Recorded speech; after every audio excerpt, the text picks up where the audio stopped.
Bago pa man magsimula ang Barangay and Sangguniang Kabataan election, ikinasa na ng PNP at iba pang ahensya ng ating gobyerno ang seguridad para mapanatili ang kapayapaan at kaayusan ng BSKE 2023. Nagbigay naman ng pahayag si NCRPO Regional Director Police Brigadier General Jose Melesio C. Nartates sa kasagsagan na pagboto ng ating kababayan. Alamin natin ngayon kaya sa ating Regional Director ng NCRPO, ano na ba ang kalagayan ng ating eleksyon 2023 ngayong araw po na to? Sir, ano po ang sitwasyon? Meron ba tayong crime incident o vote buying na balitaan o insidente ngayong araw, sir? Unang-una, nung nakita ko na ikaw ay nagpa-vlog na ganito, nagpapasalamat ako. May mga magagaling at mabubuting pulis na gumagawa ng ganitong problema. Ng ganito, not problem. Gumagawa ng ganitong programa. Okay, so mabuhay ka. Ituloy mo yung programa na to in coordination with our PCR offices at all level. At the same time, improve mo at maturuan mo yung mga ibang kapulisan. Lalong-lalo na in the magbigay ng mga impormasyon o balita. Not only sa public, but lalong-lalo na sa hanay natin. Okay?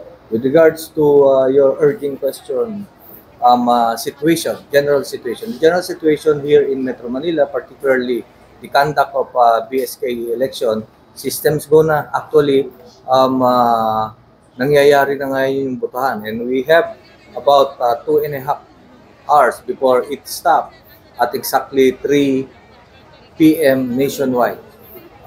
With the plan that we have crafted, developed, and we are implementing right now, it's so deliberate, it's planned, so its systems go.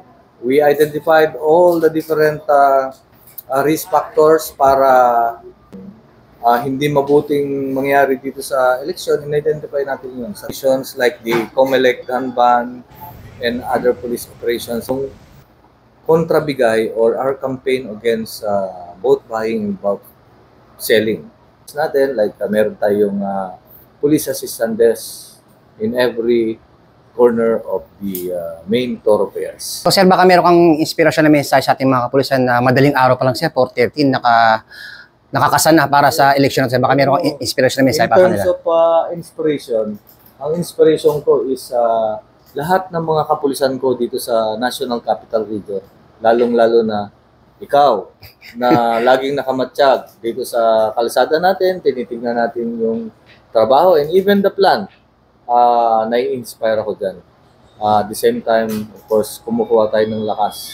Hindi lang ako kumukuha ng lakas ng dahil sa inyo, but of course, sa taas, magdadasal tayo.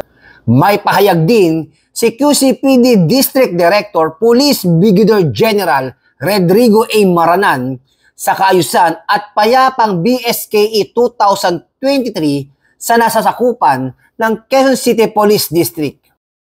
Sa ngayon, ang QCPD at ang kabuuan ng Quezon City ay generally peaceful as of this time. Wala tayong naitalang mga major incidents na maaaring makapigil dito sa ginaganap na pagboto ng ating mga kababayan dito sa Quezon City. 24 oras din ang pagbabantay ng Regional Tactical Operations Center ng NCRPO. Tayo po dito sa Regional Tactical Operations Center ng NCRPO ay 24 oras na nakatutok at nakaantabay para sa seguridad at mapayapang Barangay Sangguniang Kabataan Election 2023.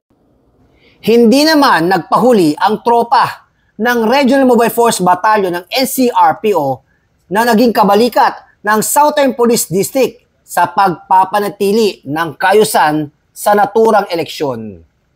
Bago pa man magsimula ang eleksyon, ang Regional Mobile Force Battalion ay nakapagpadala na ng tropa sa Bangsamoro Autonomous Region of Muslim Mindanao na kung saan magsisilbing kabalikat sa pagpapatupad ng kaayusan at seguridad na eleksyon. Karagdagan pa, nakapagpadala na tayo ng tropa sa Southern Police District upang makatulong para sa kaayusan at seguridad na Barangay and Sangguniang Kabataan Election 2023. Sir, ano pong mapapayo nyo sa ating mga kapulisan na nakadeploy sa iba't ibang lugar sa Metro Manila, particular dito sa Taguig, sir? Unang-una, dapat silang magmatiyag since yung mga local policeman natin ay nasa mga polling precincts. So, panatilihin natin yung katahimikan at police visibility sa mga areas, lalo na doon sa mga polling precincts at sa mga barangay na pagdadahusan ng BSKE election. So, ang Regional Mobile Force Battalion ay patuloy na gumaganap upang mag-augment sa mga kapulisan natin sa buong NCRPO, lalong-lalo na yung mga forward bases natin na pagpatuloy, mga checkpoints, yung mga police visibility, lalong-lalo na ngayong araw ng eleksyon. Sa ngayon po, mapayapa po ang aming area of responsibility dito sa Barangay Sembo at inaasahan po natin na magpatuloy-tuloy po ang kapayapaan dito sa Barangayan Sangguniang Kapataang Election 2023. Karagdagan pa, nagbigay din ng pahayag ang iba nating kababayan sa sitwasyon ngayong eleksyon. Tsaka if you need some assistance, bibigyan ka naman nila pagka nangiyak. Kung nauuhaw ka, bibigyan ka ng tubig kahit wala na silang tubig. Mapayapa ang pagboto dito, walang problema. Tsaka na-implement yung dapat i-implement ng COMELEC. Actually, simula na nandito kami kanina pang madaling araw, nagiging mapayapa naman at orderly ayon sa ating mga election officials dyan sa loob. So lahat naman na lumalabas, lahat na nagsasabi na kaboto sila na mabilis at maayos. Kaya marami na rin bumoto at sa ngayon, walang anumang nangyayari dito, lalo-lalo sa Makati High. Kompleto yung natin na lahat, mula umaga hanggang gabi, meron tayong pagkain para sa mga personnel natin dito. Sa ngalan po ng aming Force Commander ng Regional Mobile Force Battalion ng NCRPO, Police Colonel Mario P. Malana. Ako po ang inyong Police News Network Correspondent, Police Senior Master Sergeant Mauricio Bonilla Ruiz, alagad ng batas, taga-taguyod ng Balitang Pulis.